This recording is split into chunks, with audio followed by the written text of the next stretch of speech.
ഇന്നുണ്ടാക്കാൻ പോകുന്നത് bread cheesy omelette ആണ് കേട്ടോ. അപ്പോൾ ഇത് പെട്ടെന്ന് ഈസി ആയിട്ട് ഉണ്ടാക്കാൻ പറ്റിയ ഒരു ഇതാണ്. കാരണം രാവിലെ നമുക്ക് എന്തെങ്കിലും എന്താ പറയുക കുറച്ച് തിരക്കുള്ള ടൈമൊക്കെ ആണെന്നുണ്ടെങ്കിൽ പിന്നെ ബ്രേക്ക്ഫാസ്റ്റിനും സ്നാക്കൊക്കെ ആയിട്ട് ഉപയോഗിക്കാൻ പറ്റിയതാണ്. അപ്പോൾ ആദ്യം ഒരു പാൻ അടുപ്പത്ത് വെച്ചിട്ട് അതിലേക്ക് ലേശം ബട്ടർ ഒന്ന് മെൽറ്റ് ചെയ്ത് കൊടുക്കുക. പിന്നെ അതിലേക്ക് ഒരു 2 കോഴിമുട്ട നമ്മൾ ഓംലെറ്റ് ഒക്കെ അടിക്കാൻ ചെയ്യില്ലേ അതേപോലെ ആക്കിയിട്ട് ഫ്രൈ പാനിലേക്ക് ഒഴിച്ചു കൊടുക്കുക. പിന്നെ ഇതിട്ട് കൊടുക്കുന്നത് മൊസറല്ല ചീസാണ് കേട്ടോ.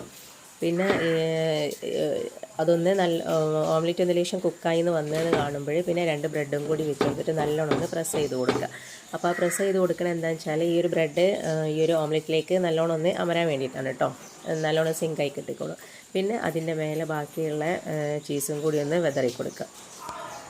ചീസാണ് കേട്ടോ ഇതിൻ്റെ ഹൈലൈറ്റ് എന്ന് പറഞ്ഞിട്ടുണ്ടെങ്കിൽ മൊസറല്ല ചീസാണ്. ഇതിന് നല്ല റേറ്റ് ഉണ്ട്, 350 രൂപയാണ്. ഇനിയിപ്പോൾ അതല്ല നമുക്ക് സ്ലൈസ് ചീസ് ആണെന്നുണ്ടെങ്കിൽ അതും കുഴപ്പമില്ല കേട്ടോ. പക്ഷേ ഈ ഒരു ചീസ് ഉണ്ടാകുമ്പോൾ നമുക്ക് വൈകുന്നേരം പലതും മക്കൾക്ക് ഉണ്ടാക്കി കൊടുക്കാൻ വേണ്ടിയിട്ടോ. കാരണം ഇപ്പോഴത്തെ കുട്ടികളൊക്കെ പറഞ്ഞിട്ടുണ്ടെങ്കിൽ ചീസിൻ്റെ പിന്നെ ടേസ്റ്റൊക്കെ ഇഷ്ടമുള്ളവരാണ്.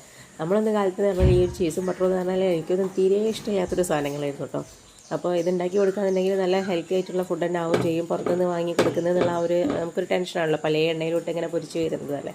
അപ്പോൾ ചീസ് ഉണ്ടെങ്കിൽ ഫസ്റ്റ് കുറച്ച് പൈസ കൊടുത്താലും പക്ഷേ ചീസ് നല്ലതാണ്. നമുക്ക് ഒരുപാട് പൈസ നമുക്ക് ലാഭിക്കാൻ പറ്റും കേട്ടോ വൈകുന്നേരം ചായക്കൊക്കെ ഓരോ കടിയൊക്കെ വാങ്ങാനുണ്ടെങ്കിൽ. അപ്പോൾ അതാ ഇത് ഇനി നമ്മൾ മറിച്ചിട്ട് കൊടുക്കുകയാണ് കേട്ടോ ചെയ്യുന്നത്. അപ്പോൾ അത് നമ്മൾ ഫസ്റ്റ് വിചാരിക്കുമെന്ന് പൊട്ടിപ്പോകുന്നു, പക്ഷേ ആവുന്നില്ല, നല്ല കറക്റ്റായിട്ട് തന്നെ കിട്ടിക്കോളൂ. അത് വേറൊരു ചട്ടകം എന്തെങ്കിലും ഉപയോഗിച്ച് കണ്ടൊന്ന് ആക്കി കൊടുക്കുന്നതായിരിക്കും കേട്ടോ നല്ലത്. അപ്പോൾ എൻ്റെ ചട്ടകത്തിൻ്റെ കോലം കണ്ടിട്ട് ആരും ഒന്നും വിചാരിക്കേണ്ട. അതൊന്ന് രാവിലെ ഒരു ചെറിയൊരു ഇത് പറ്റിപ്പോയതാണ് കേട്ടോ. പഴം വാട്ടിയതിന് ശേഷം ഫ്രൈ പാനിൽ തന്നെ ചട്ടകൂട്ട് ഗ്യാസ് ഓഫ് ചെയ്യാതെ പോയതാണ്. കുറച്ച് നേരം ഒരു 10-20 മിനിറ്റ് വരെ അതായി തന്നെ കിടന്നു. അതാണ് ഈ ഒരു കളറായിട്ട് വന്നിട്ടുണ്ടായിരുന്നത്. അപ്പോൾ അതാ 2 സൈഡും മടക്കിയതിന് ശേഷം പിന്നെ നമ്മളൊന്ന് ചപ്പാത്തിയൊക്കെ മറിച്ചിടുന്ന പോലെ ഒന്ന് ജസ്റ്റ് ഒന്ന് മറിച്ചിട്ട് കൊടുക്കുകയാണ് കേട്ടോ.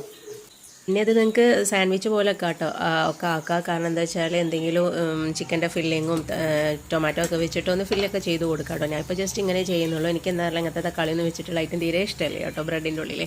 അപ്പോൾ ഇത് എത്രയേ ഉള്ളൂ കേട്ടോ പരിപാടി. അപ്പോൾ ഇത് മക്കൾക്ക് കൊടുത്തിട്ടുണ്ടെങ്കിലും എന്താ നല്ല വയറൊക്കെ ഒരു ഫില്ലാവുന്നൊരു സംഭവമാണ് കേട്ടോ. കാരണം 2 കോഴിമുട്ടയും 2 ബ്രെഡും ഒക്കെ ഉണ്ടല്ലോ.